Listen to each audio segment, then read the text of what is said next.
Welcome to পাসুকন। এটি কিন্তু আসছে চায়না থেকে। চায়নার অ্যাভেলেবল পর্যটক আসছে এই হুঞ্জা এরিয়াতে।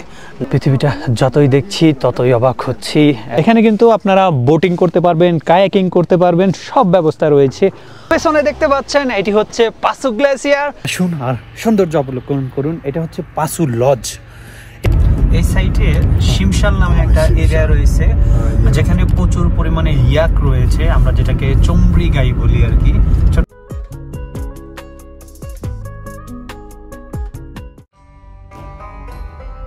আসসালামু আলাইকুম এভরিওয়ান, স্বাগত জানাচ্ছি হুঞ্জা ভ্রমণের সপ্তম পর্বে। যারা হুঞ্জা ভ্রমণ সিরিজের আগের ভিডিওগুলো মিস করেছেন তারা এই ভিডিওর আই বাটন ও ভিডিওর ডিসক্রিপশন লিঙ্ক থেকে ভিডিওগুলো দেখে আসতে পারেন। এই সামনে দেখতে পাচ্ছেন এটাই কিন্তু পাসুকন। এই মাথাটা ঠিক কোনার মতো দেখার কারণে এটার নাম হয়েছে পাসুকন। এই সাইডটা হচ্ছে বরিত লেক, এই দিকটাতেই হচ্ছে, ওইখানে দেখেন সাইন দেয়া আছে। আর এই পাশটাতে হচ্ছে হোসনাইনি ব্রিজ। মেন ব্যাক করার সময় বাকি যে সাইড সিনগুলো রয়েছে সেগুলো দেখবো আর কি ইনশাল্লাহ।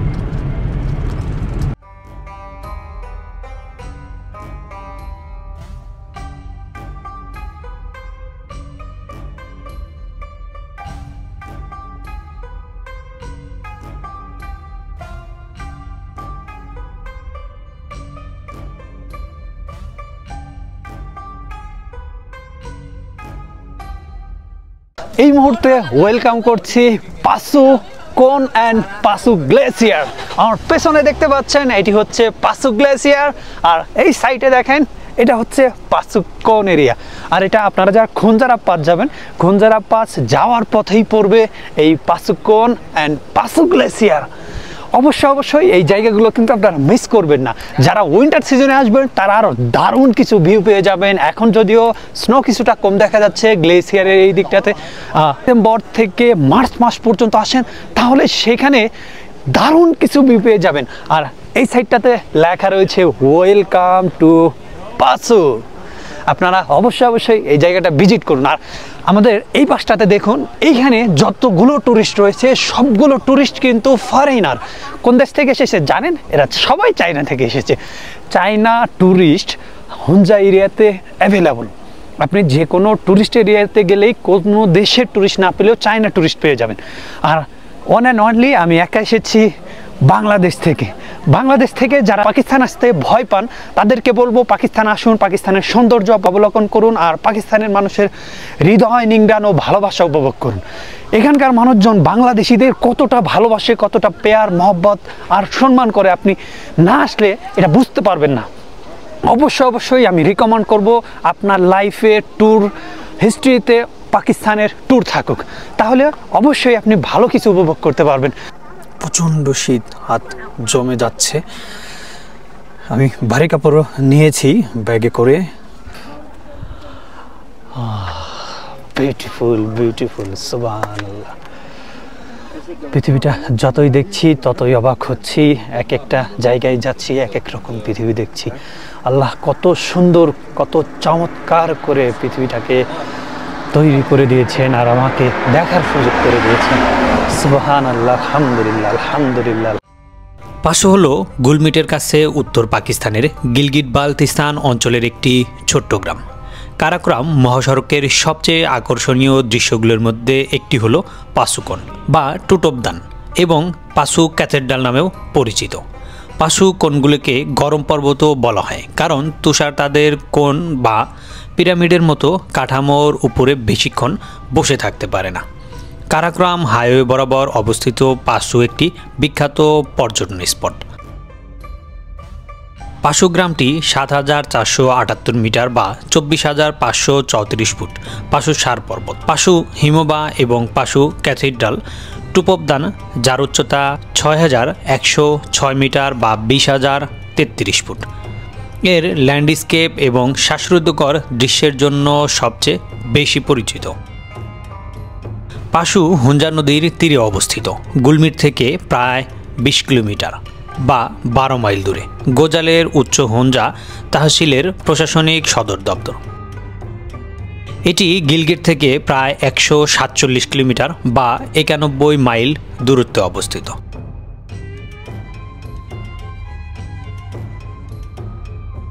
পাশু জেলা হুঞ্জা মহকুমার মধ্যে গোজাল উপত্যকায় অবস্থিত। পাশু হিমবাহের জিহ্বার কাছে বা বাতুরা হিমবাহের ঠিক দক্ষিণে অবস্থিত, যা 56 কিলোমিটার বা 35 মাইল। বিশ্বের 7ম দীর্ঘতম অমেরু হিমবাহ এবং হাইওয়ের কাছাকাছি প্রসারিত। টুটোপদান বা পাশুকঞ্জ গোজাল উপত্যকার পাশু গ্রামের উত্তরে অবস্থিত। এটি এই অঞ্চলের সবচেয়ে আলোকিত শিখর। কাছাকাছি উচ্চ শৃঙ্গ রয়েছে, যার মধ্যে রয়েছে পাশুসার, শিসপারসার এবং বাতুরা। পাশুগ্রাম সর্বদাই ভ্রমণের জন্য সেরা জায়গা। পাশুকন দেখার জন্য কাউকে রাস্তা থেকে দূরে যেতে হবে না, কারণ আপনি গুলমিত উপত্যকার আত্মাবাদ লেক অতিক্রম করার সাথে সাথে কারাকোরাম হাইওয়ে থেকেই দেখা যায় পাশুকন। পাশুকন হুঞ্জার সবচেয়ে বেশি ছবি তোলা অঞ্চলগুলোর মধ্যে একটি। আপনারা এখানে আসুন আর সৌন্দর্য অবলোকন করুন। এটা হচ্ছে পাশু লজ। এদিকটাতেও কিন্তু আপনারা যারা দূর দূরান্তে থাকতে চান, যারা কার রিজার্ভ করে নিয়ে আসবেন, কয়েকদিনের জন্য প্যাকেজ বুক করে আসবেন, তারা কিন্তু এই এরিয়াটাতে থাকতে পারেন। এরকম অসংখ্য এরিয়া রয়েছে, সুন্দর সুন্দর জায়গা রয়েছে, যেগুলোতে আপনারা চাইলে ভিজিট করতে পারেন, যেগুলোতে আপনারা লজ, হোটেল, রেস্টুরেন্টে খানাপিনা করতে পারেন বা এই দিকটাতে থাকতে পারেন। তাহলে চলুন পরবর্তী গন্তব্যে। আমরা এখন গাড়িতে উঠে যাব। আমাদের সাথে থাকুন আর উপভোগ করুন পাকিস্তান ব্লগ।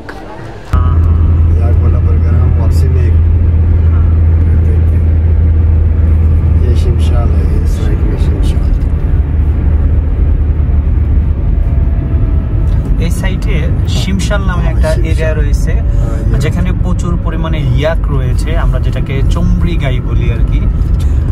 ইয়াক মিট দিয়ে বার্গার হয়। আমরা যেখানটাতে ছবি উঠালাম সেই এরিয়াতে আমরা যখন ব্যাক করব তখন এটা টেস্ট করব।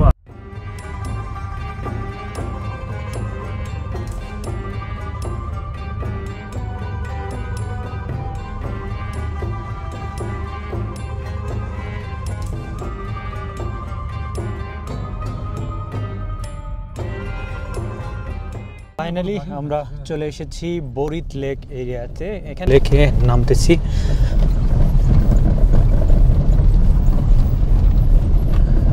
পাহাড়ের অনেকটা উপরে উঠে আসতে হয়েছে এই বরিত লেকের জন্য। Welcome to Borith lake. আমি এখন রয়েছি পাকিস্তানের নর্দার্ন এরিয়া গিলগিট বালতিস্তানের হুঞ্জাতে। আর হুঞ্জা থেকে আমি ঘুরতে বেরিয়েছি সাইট সিং করতে। এখানে কিন্তু আপনারা বোটিং করতে পারবেন, কায়াকিং করতে পারবেন, সব ব্যবস্থা রয়েছে। পাহাড়ের অনেকটা উপরে এই বরিত লেকটা, ঠিক পাহাড়ের অপোজিট থেকেই আস্তে আস্তে ধীরে ধীরে উপরে উঠে এসেছি। ও হো, আল্লাহ কোথায় কি বানিয়ে রেখেছে। रास्ता लेके आगे जाते हैं फासू ग्लेशियर। फासू ग्लेशियर ये रास्ता ये रूट, हाँ ये रूट जाता है। आगे गाड़ी खड़ा करके उधर से पैदल वॉक करके ग्लेशियर के पास जाना है। এই যে রাস্তাটা দেখছেন পাসু গ্লেসিয়ারে যাওয়ার জন্য, এই রাস্তাটাই হচ্ছে মেইন রোড। আপনারা এই দিক থেকে গেলে একদম নিচে হচ্ছে গাড়ি ব্রেক করে এরপরে হচ্ছে হাঁটি হাঁটি পা করে যেতে হবে পাসু গ্লেসিয়ারে। তো আমরা আজকে গ্লেসিয়ার যাচ্ছি না। বরিত লেক উত্তর পাকিস্তানের গিলগিট বালতিস্তান অঞ্চলের হুঞ্জা উপত্যকার একটি লেক।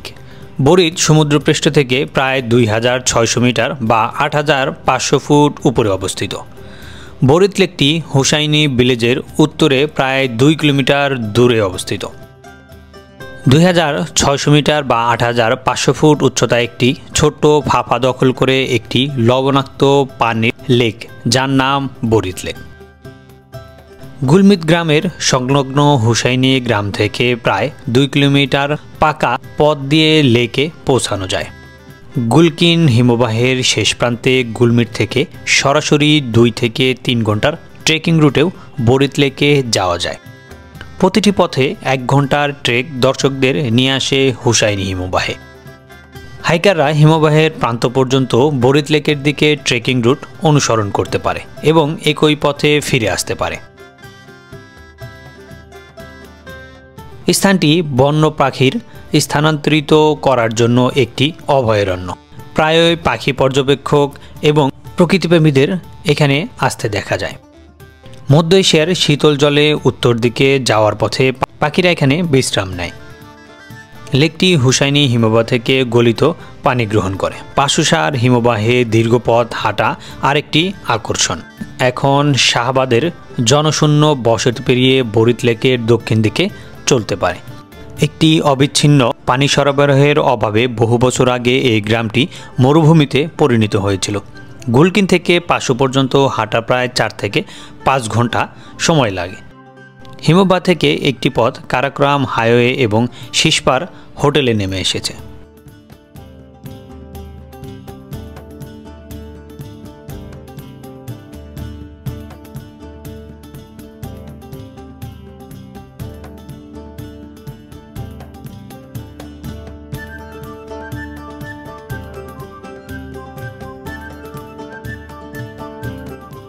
হুঞ্জা ভ্রমণের 7ম পর্ব এখানেই শেষ করছি। ভিডিওটি ভালো লেগে থাকলে অবশ্যই একটি লাইক করে দিবেন এবং কোনো প্রশ্ন থাকলে কমেন্ট করে জানাবেন। ভিডিওটি ভালো লেগে থাকলে বন্ধুদের সাথে অবশ্যই শেয়ার করে দিবেন।